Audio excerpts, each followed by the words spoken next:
I'm going to give a bit of a news update.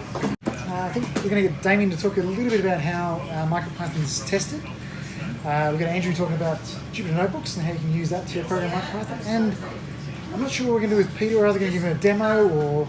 I'll do an interactive sort of talk to people. And yeah, cool. Like you can do with Laura WAN. Right, okay. It is working, so... Okay, well, good. That's good. I didn't see that last time. Right, so... It's working this week. I bought an extra gateway because I don't trust it. Nice. Get past me while we're videoing. So I thought I'd start with some news about some announcements. OpenMV, which is a new MicroPython powered camera, was announced as a new Kickstarter for this. It's pretty cute. I suspect Andrew will want to talk a little bit about this as well because he's got one of the older models. I guess one of the nice things about this model is that you've got interchangeable cameras now. This thing can do sort of blob tracking, barcode reading, API tag interpretation. It can do like 80 frames a second while it's doing all of that. It's got a pretty cute IDE, so you can do real-time analysis of the images as it comes through.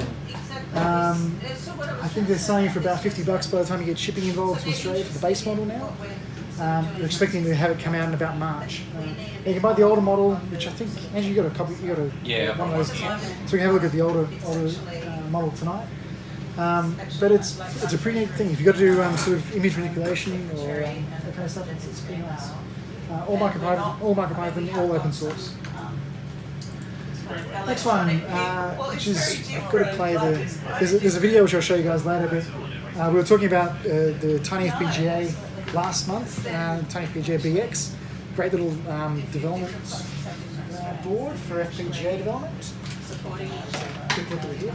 But the exciting news this past week was that William D. Jones actually got a demo of it running MicroPython. This means that the FUPI project was used to get all these things hanging together. So just to put this into perspective, if I can get it out of the bag, that's the little Tiny FPGA. I think they run about $30 thereabouts. Nice little lattice FPGA on it. Kind of interesting. I'm sure you're excited about that.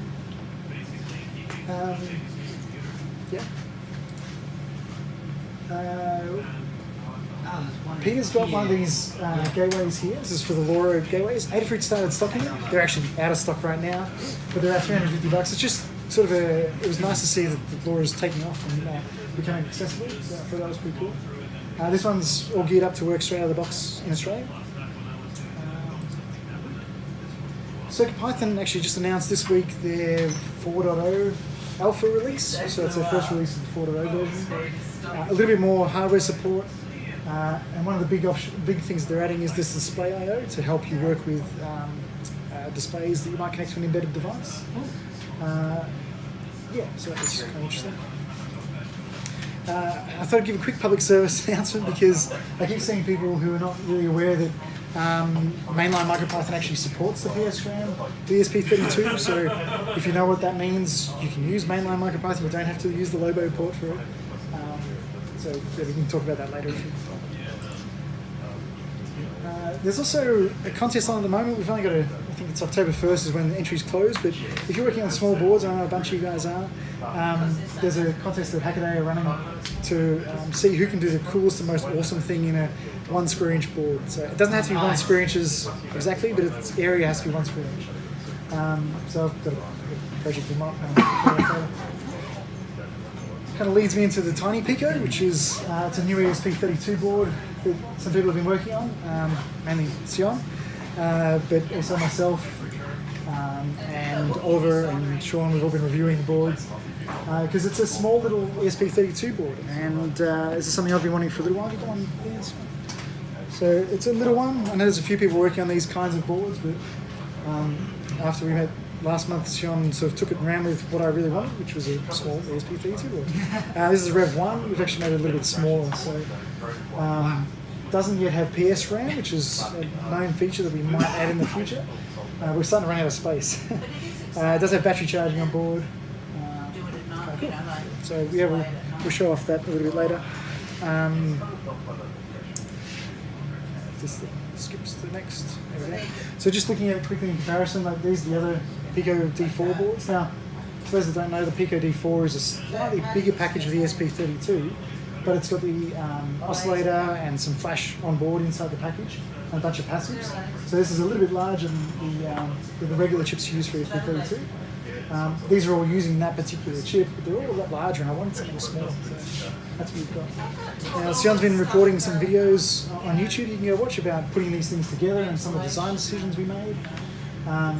Really interesting to go over a little bit about. Just by comparison, so I know you can see them on the screen, but it is different when you sort of see this is a ginormous board in comparison to that. Yeah. Yeah.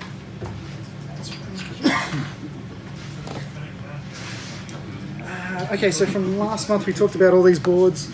I've got them all now, so really quick. Medonic XGen Mini, which is a Cortex M0. It's really small. I haven't yet got it running MicroPython, but I intend to. What's next? Spy Driver is a device to help you debug spy comms. So you can plug a PC into it on this side, spit out spy on the other side, and like this is a display that's spy compatible. Makes it really easy to sort of prototype SPI comms. So if anyone wants to play with that, the one I used to play with. M5 stack module, camera. Yeah, it's cute, it's got Lego legs. You need that. M5 stack Bala. Who's got the Bala? Anyone got the Bala? Yeah. The Bala's one of these M5 stack core modules with some wheels. You whack on top, and that is self-balancing. Too cute not to buy it. Haven't got it working yet. I haven't even programmed it yet. So if someone's keen, please do. Does it come with software or to do it? Yeah. And the last one was the other TTGo Pico board. Now this one's interesting only because TTGo make a bunch of these ESP32 boards, but they're actually making these modules which are really small in a can and are castellated, so you can buy just the modules themselves, or you can buy them as a board like that. Now I still like my little board, it's small, but I can see you're interested in it. So. Yeah. Right, so that was all following up from last. Oh no, sorry, the LoRa board. So trying to convince Peter to use one of these boards, which is another TTGo ESP32 with LoRa on it. We just need a MicroPython driver, and I think you'd be happy, right? Yep. Cool. Yep. The data sheet looks fine. I think it's okay. Yep. Once we get it all sorted out, Yeah. I'm definitely candidate. Cool. So a bit of a plea here. I've got too many projects, so especially for you guys, I could really use some assistance. So there's a few like the Bala, like the Pocket Sprite, like the Odroid Go. I want to get MicroPython running on all these devices. It's not really much work. It's just I haven't got time to do it all.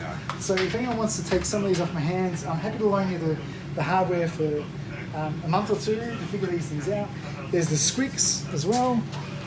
Squix is an old, it's not even old, but it's a ESP8266 board with an e-ink thing on it, right? So they're kind of cute. He's got great software to do like weather displays on them, but I wanted running MicroPython so we can play with e-ink. Yeah, so if anyone wants to take some of these projects, a lot of them are honestly quite small projects. They just haven't had the time to put in a couple of hours to get them working. So I've got way too much stuff to do anyway. So please come and talk to me if you want to do something new and interesting with MicroPython, like a self-balancing robot, which you should be able to put 2 hours into and have it rolling around your carpet. Sounds like a fun thing to me. So anyway, that's that. We also talked about Tomu's last month. Tomu. Just to recap quickly, this has nothing to do with MicroPython per se. It's my favourite word to use in the videos. So it's a little microcontroller that fits inside your USB port. Tim's been making these. Is Tim's surname?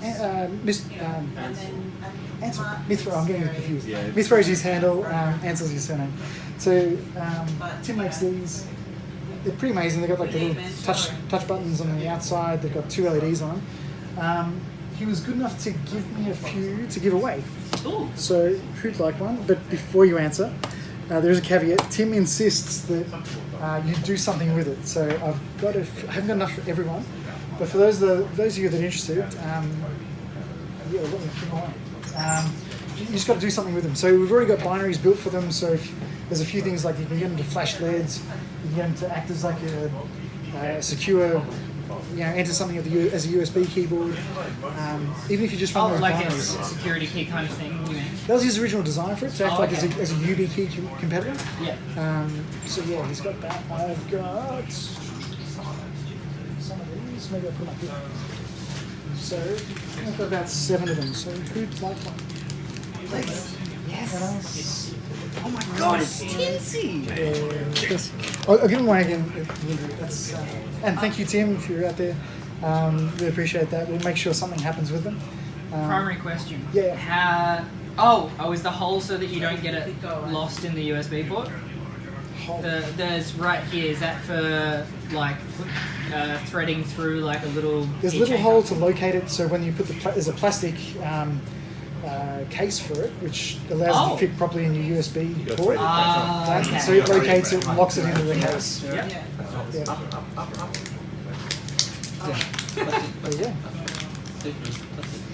Oh, if you now go- I see it. If you Google Tomu, you'll find all the documentation. You can get the toolkit to build everything. You can download binaries. It's all pretty easily accessible. Okay, brilliant. They're pretty cute. And I think that's all the news and bits and pieces I have for you. Yeah, cool. So I'll hand you one of these fine gentlemen. Yeah, I can go.